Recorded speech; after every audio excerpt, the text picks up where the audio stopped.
I've been mind fucked.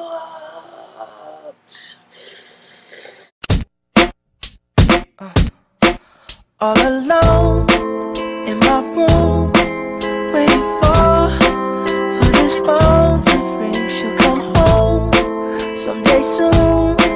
I just know, or am I imagining things? The voices in my head keep saying she's coming back. Anyways, just got back from the movie Inception. Overall, I thought it was a very good movie. It had a lot of twists and turns and what I yearns, action, satisfaction, gunplay, pretty good cast. What I liked about it, first, it was very visually appealing.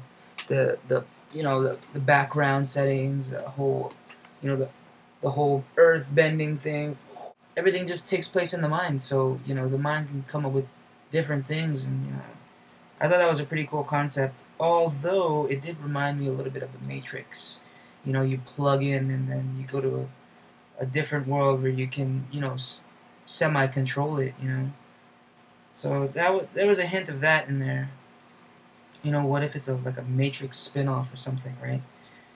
But I liked it. Leonardo DiCaprio plays one of those troubled guys who just can't forget the past, just like Shutter Island. Joseph Gordon-Levitt, I tell you, man, I really like that guy in the movie. He's playing the serious guy. He's the straightforward, show no emotion type guy. But I think he pulls it off. And his scene where he's in the elevator or in that hotel room where it's like freaking, he's floating in no gravity. That was I thought that was a pretty good part of the scene.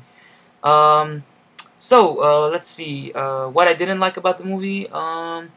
There wasn't a lot of character development. Pretty much you just get thrown into the mix. You're gonna have to assume that they're the best at what they do. You don't really get explained how they're good at what they do. You don't get any real background info about who these people are. You're just shown them, and you're gonna have to just go with it. And you can't ask any questions because they won't explain it to you. How is Leonardo DiCaprio the best at stealing stuff, I mean, you don't exactly see any of his competitors, that steal stuff from your brain. Emma Page, she's supposed to be the architect. She is supposed to construct, the mind or something. You and your team will go into her brain, and she will think of this location or something based on details and architectural stuff, and my brain, I don't know what's going on. But like Michael Caine, I like Michael Caine, but he was in there for like 2 minutes tops, and he plays Leonardo DiCaprio's either father or father-in-law, who taught Leo everything about mind-bending things. So, but there's nothing really explained as to how did he get that way? So, so you just kind of have to just roll with it, because there's no real explanation. There's no explanation on how the technology exists. There's no real explanation on how it works. They only give you a brief. It was developed by the military as a training substitute where you can go in a dream and you can shoot people and make them feel pain without actually killing them, So that was that. But the only thing I didn't really understand is how they can get into a dream state, all together. But this little suitcase that they carry around that has jacks, RCA jacks or something. You plug it into your arm and then you just fall asleep and then you're in the dream. I mean, at least in the Matrix, that they're gonna, be in there because they jam the huge needle in the back of your head. Whereas here, you just slap it on and then you're good to go. So they don't really explain how the technology works, and it's not in the future as I thought it would be. It's basically now. It's happening now.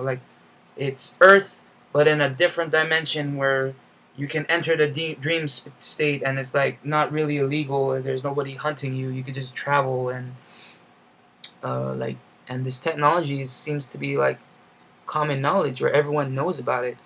There's a scene where they're in Mombasa, I think it's Mombasa, and they go to this chemist who's supposed to develop a super potent sedative so they won't wake up, and you can go deep, deep, deep, deep into the brain and dream another dream and then the dream. And they bring him to this, and they ask him if it works, and he's like, I'll show you. And he brings him to the basement, and there's literally 20 or 30 people just dreaming, you know, hooked up and just dreaming away. And they don't go there to escape, they go there to remember what reality is or something. I think that's what the guy said. So basically, you know, this stuff isn't cheap. I mean, it isn't expensive, because all the people in there look like, you know, beggars and stuff that's just in there dreaming. So I don't really get, you know, I thought this technology would be, you know, secret, or, you know, but it seems to be widely available, I guess, unless it's all just a dream, which is how the ending was. Like, it leaves you off with, what the F? Is he dreaming or not? The little spinning thing, which is called a totem, by the way. Each person, it carries a totem of their personal choice. That way, if they're in someone else's dream, the other person wouldn't know about that totem. Like, say, for instance, this dental floss. If I was in someone else's dream, I just pull this out and see if it's my real dental floss. Maybe smell it, weigh it a little, spin it around, you know, just to make sure that it's the exact same one as mine, to make sure I'm not dreaming. But in the end of the movie, he gets his totem, which isn't actually his. It's his wife's, who apparently lost all her sense of reality and killed herself because she didn't believe that the world she was in now, the real one, wasn't actually real. And then you find out that he's the one that planted that thought into her. Whoa! That's how come he knows how Inception works, because he has done it on his wife, and he regrets it. So yeah. So I liked the movie. It was very visually appealing. There was a lot of action, but you know, it just throws you in there. It just throws you in the mix, and there isn't a lot of explanation as to why they're so good, where this technology comes from, how do they, you know, how can they do things so well? There's a guy in there that I didn't even recognize. He plays the forger who can, I guess, think of a person, and then he becomes the person, appearance-wise. But he's the dude that was in Star Trek Nemesis, Captain Picard's twin dude. I was like, I didn't recognize him, but his voice really sounds familiar. And I had to look him up, and wouldn't you know it, there he is. So I give this movie, 4 out of 5 dental flosses. You should really watch it. I don't know if there's a 3D version. I don't think there is, but if there was, I don't think you should watch it in 3D. But this movie's pretty good. So I'm gonna be looking forward to Salt that's coming out next week. Hopefully that's good, you know, Russian spy and stuff. So Das Vidanya, comrades. Peace.